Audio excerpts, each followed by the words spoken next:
Hockey की team को भारतीय कोच भी किया है और फिर सन 1988 में ओलंपिक्स में शिरकत की सुजीत कुमार ने। ये एक आज भी उभरते खिलाड़ी हैं, माहिर हैं खेल के, और इन्हीं ने लैपटॉप की पोजीशन से बहुत में शिरकत की सुजीत कुमार ने। ये एक आज भी उभरते खिलाड़ी हैं, माहिर हैं खेल के, और इन्हीं ने लैपटॉप की पोजीशन से बहुत अच्छे खेल का प्रदर्शन किया। आज इसी मौजू के ऊपर हम अब बातचीत शुरू करते हैं कि भारतीय हॉकी ओलंपिक्स में संभावनाएं क्या हैं। आरिफ साहब, आपका इस सिलसिले में क्या ख्याल है? देखिए शाह साहब, ऐसा है कि हमारी टीम इस दौरे पर, हॉकी की तैयारी के सिलसिले का जो दौरा है, इसमें सबसे पहले तो ऑस्ट्रेलिया गई और इत्तेफाक से मैं वहाँ मौजूद था। तो पहला मैच इनका 4 अक्टूबर को हुआ और उसके बाद 6 को हुआ। बीच में एक और मैच हुआ जो अंडर 21 का हुआ, उसमें हार गई हमारी टीम, जिसमें प्रगत सिंह नहीं खेले थे, मतलब सीनियर खिलाड़ी 2-3 जो थे वो ड्रॉप हो गए थे, लेकिन कोई खास परफॉर्मेंस है। पहला मैच जो इनका हुआ है 4 को, उसमें भी कोई अच्छा परफॉर्मेंस नहीं था भारतीय टीम का, क्योंकि एक तो वजह ये भी हो सकती है कि मौसम की तब्दीली, वहाँ ठंडक बहुत थी उस जमाने में जब ये मैच शुरू हुआ है, और फिर उसी के बाद इनको न्यूजीलैंड भी जाना था ओलंपिक्स के क्वालिफाइंग राउंड्स खेलने के लिए। तो मैंने जो टीम का परफॉर्मेंस उस वक्त देखा वो बहुत ज्यादा सेटिस्फैक्ट्री नहीं था। कन्वर्जन पेनल्टी कॉर्नर्स का वो भी कोई ज्यादा सेटिस्फैक्ट्री नहीं था, काफी पेनल्टी कॉर्नर्स मिले, स्कोरिंग चांसेस काफी मिले, वो भी मिस किए। तो ये हालत थी। अभी तक हमारी टीम जो है वो इसी तैयारी में है कि हम एक्सपेरिमेंट करते रहें, मतलब तैयारी एक्सपेरिमेंट करने की हो रही, न कि टीम को बनाने की। एक बात और भी है कि अभी कुछ तब्दीलियां की गई हैं टीम में और कुछ नए खिलाड़ी भी दाखिल किए गए हैं। जैसा कि आपने फरमाया कि हमने कमजोरी पाई, तो इसी चीज को हो सकता है मद्देनजर रखते हुए कुछ नए खिलाड़ी भी शामिल किए गए हों। इस बारे में जमलाल शर्मा जी, आपका क्या ख्याल है? शाह साहब, अब इस वक्त ऐसा वक्त आ गया है कि टीम में एक्सपेरिमेंट नहीं किए जा सकते, क्योंकि बार्सिलोना ओलंपिक्स बिल्कुल हमारे सिर पे है और 4-4 खिलाड़ियों को, नए खिलाड़ियों को लेना और उनको उनका तजर्बे के तौर पर लेना, तो ये न्याय संगत नहीं है। जबकि यूरोपियन टीमें अक्सर क्या करती हैं कि वो साल भर पहले ही इस बात को निर्णय ले लेती हैं कि यह टीम हमारी ओलंपिक में खेलेगी, तो उसको वो प्रैक्टिस देती हैं। हम लोग अभी अजलान शाह टूर्नामेंट हुआ, जैसा कि आबिद साहब ने कहा, क्वालिफाइंग ऑकलैंड में हुआ ओलंपिक्स के लिए क्वालिफाइंग टूर्नामेंट, उसमें खिलाड़ी बदले गए। अब इसके बाद यूरोप के दौरे पे जब टीम गई तो उसमें 4 खिलाड़ी बदले गए। तो ये न्याय संगत नहीं है। इससे ऐसा मालूम देता है कि कोच या हमारी सिलेक्शन कमेटी को भरोसा अपनी टीम पे, अपने खिलाड़ियों पे नहीं है। और ये भी हो सकता है कि अभी ये जो 4 खिलाड़ी नए ले गए हैं जिनको तजर्बा दिया है, तो उनमें से शायद 2-3 अच्छे न खेले, तो फिर इसका मतलब बदले जाएंगे। और जब बदले जाएंगे तो आपके पास गिने चुने वही 11 खिलाड़ी रह गए, जो रिजर्व प्लेयर है वो तो वाले फिर नए हैं। तो ये ओलंपिक्स एक बहुत बड़ा भारी टूर्नामेंट है जिसके लिए काफी तजर्बा चाहिए और खिलाड़ियों में एक महारत भी चाहिए। तो अब नए खिलाड़ी ले जाके ओलंपिक में आप कुछ कमी रहेगी। यानी मतलब ये है कि इनको एक्सपोजर मिलता रहे और उसके साथ में तजुर्बेकार खिलाड़ी होना चाहिए। बिल्कुल, तजुर्बेकार खिलाड़ी होनी चाहिए।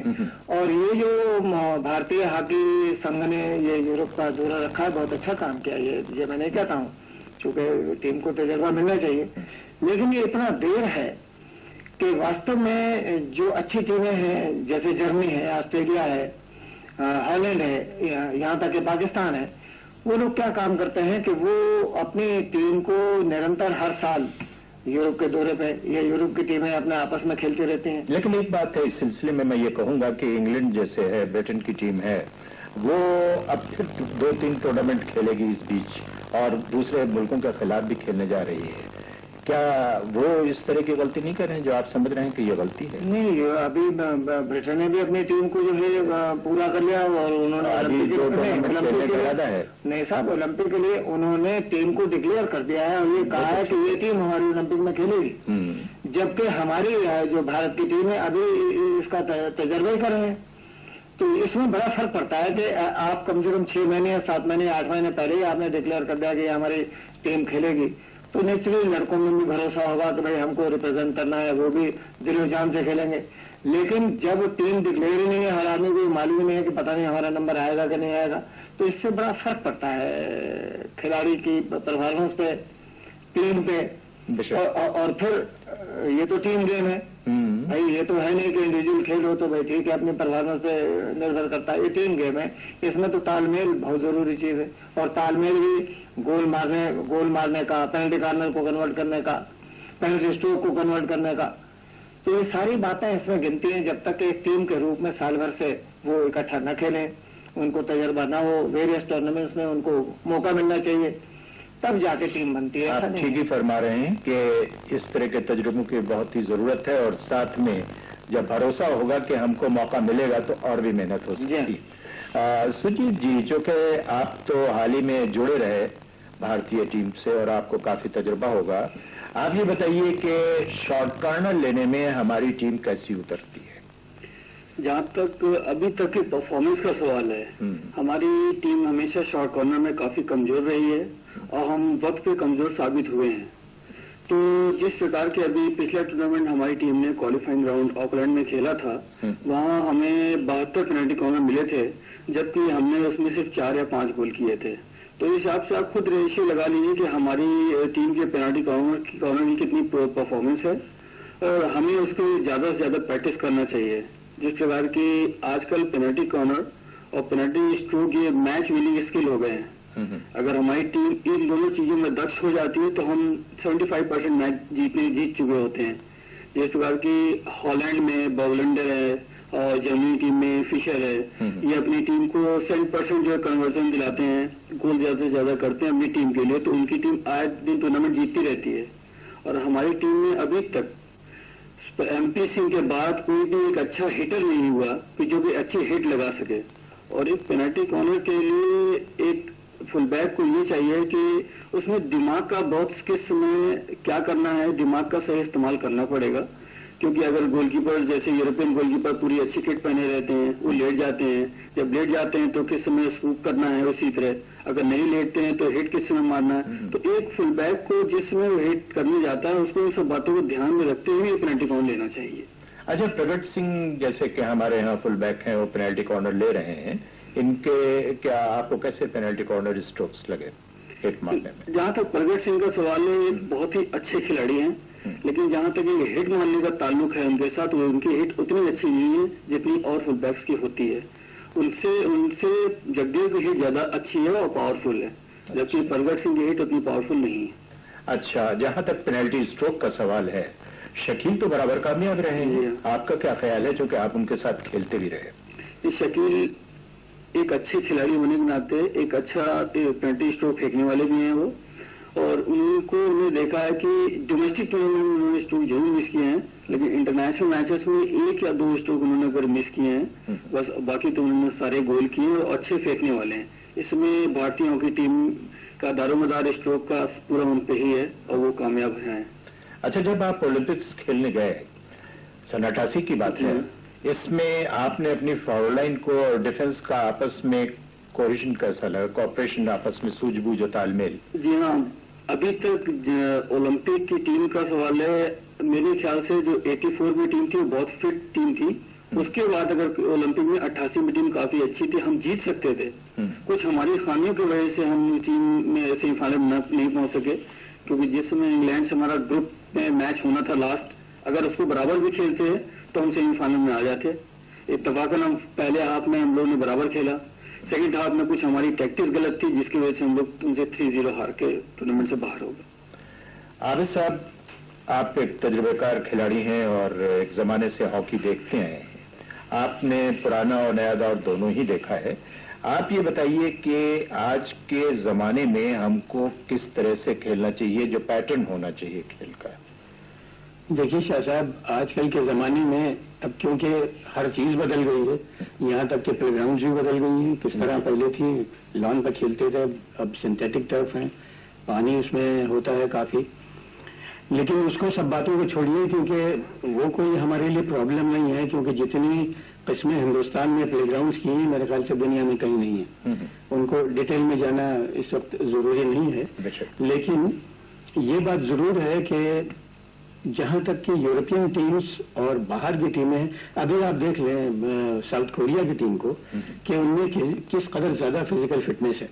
अगर वो पूरे खेल में आप ये देखिए कि जब खेल शुरू होता है और आखिर तक उनकी स्पीड लास्ट 10 मिनट्स और 15 मिनट्स में और ज्यादा बढ़ जाती है। मैंने तो शर्मा जी आपका क्या ख्याल है कि आप उनकी फिजिकल जो है इतने ज्यादा फिट हैं, वो हमारे यहाँ बिल्कुल नहीं है, बिल्कुल नहीं है। मैं तो यूं कहूंगा कि बिल्कुल नहीं है कंपैरेटिवली। और इसी तरह से यूरोपियन टीम्स जो है वो हमारे इंडियन टीम्स के कंपैरिजन में, जैसे ट्रैपिंग तो बहुत इम्प्रूव कर ली है हमने, ये बात सही है, लेकिन उसके बाद किस तरह से एडजस्ट करना चाहिए अपोनेंट्स की पोजीशन को देख के, अपने प्लेयर्स का डिस्प्लेसमेंट और ये वो सब किस तरह से, कहाँ पर प्लेयर जो इंटरचेंज ऑफ पोजीशन है, कौन सा गैप खाली है वहां पर फेंकना है, आंख खोल के। रिफ्लेक्सेस इसका मतलब है हमारी टीम के स्लो हैं प्लेयर्स के, और इसके लिए जरूरी है कि हम ये अपनी ट्रैपिंग जो है बॉल की जो हमने इम्प्रूव कर ली है, उसके अलावा पोजीशनिंग जो है इंटरचेंज ऑफ पोजीशन वो देते रहें। हमारी हिटों में डिफेंस की जो है उसमें हिट में दो चीज होती है, स्पीड और डायरेक्शन। ये नहीं कि 10 गज पर लड़का खड़ा हुआ है तो आपने बुलेट फेंक दी वहां पर। ऐसे आप बॉल हिट मारिए जो कन्वीनियंटली रिसीव करे, देने पर अगर उसके कन्वीनियंटली रिसीव करना, ये डिफेंस में होना जरूरी है कि हमारा डायरेक्शन जो है हिट का कैसा है। स्पीड और डायरेक्शन दो ही चीज हैं जो हिट में बहुत ज्यादा इंपॉर्टेंट है, उस पर हमको कंसंट्रेट करना चाहिए, और ये चीज पेनल्टी कॉर्नर में भी लागू है। आगे मैं आपकी बात को भी काट लूं जी। एक कमी जो रही है हमारी टीम में ये भी रही है कि जैसे मैं मैनेजर भी रहा और 5-6 महीने में कोच भी इंडियन टीम का रहा, हमारी टीम को जो गोल करने के मौके मिलते हैं वो हमारी टीम नहीं कर पाती है। अगर वास्तव में जैसे अपॉर्चुनिस्ट खिलाड़ी जैसे होते थे या श्योर शॉट स्कोरिंग टीम में होते थे, 1-2 जो पुरानी टीम है उनमें 1-2 जरूर रहते थे। अब बदकिस्मती ये है कि हमारे पास एक भी ऐसा खिलाड़ी नहीं है जो श्योर शॉट गोल मार लेगा। सही बात। तो उसकी कमी मैं बहुत महसूस करता हूँ, और उसकी वजह यह है कि जो हमारे खिलाड़ी हैं फॉरवर्ड लाइन के, उनको इसमें महारत हासिल करनी चाहिए, दक्षता हासिल करनी चाहिए, और दक्षता तब आती है जब वो प्रैक्टिस करें। तो मैं ये देखता हूँ कि कोच खड़े हैं या कुछ सीनियर लोग खड़े हैं, उन्होंने कहा भाई ये गोल होना चाहिए, प्रैक्टिस करिए। तो कोच के सामने या कोई सीनियर खिलाड़ी के सामने आपने प्रैक्टिस कर ली, लेकिन जब तक अंदर से मन से आप प्रैक्टिस नहीं करेंगे तब तक आप दक्षता नहीं प्राप्त, महारत नहीं हासिल कर सकते। तो एक ये भी बड़ी भारी कमी हमारी टीम में है, और उस पर बदस्तूर हम सन 68 से जब से हमारा भारत की टीम इस हॉकी में पिछड़ गई है, इस बात का हमेशा जिक्र रहता है, इस बात की कोशिश की जाती है, लेकिन जो एक श्योर शॉट स्कोरर है अभी तक हमको मुयसर नहीं हुए, मिले नहीं है, और जब तक वो नहीं मिलेंगे तो हमारी टीम के जीतने के जरा चांसेस बहुत कम रहते हैं। अभी साहब एक चीज और भी है कि पहले खेल होता था, आप भी खेले हैं, कि जब फॉरवर्ड बढ़ती थी तो उस पर एक लहर सी बन जाती थी आपस का कोऑर्डिनेशन और कोऑर्डिनेशन से। अब ये क्यों गायब हो गया है, जिसे कि दिखाई नहीं देता।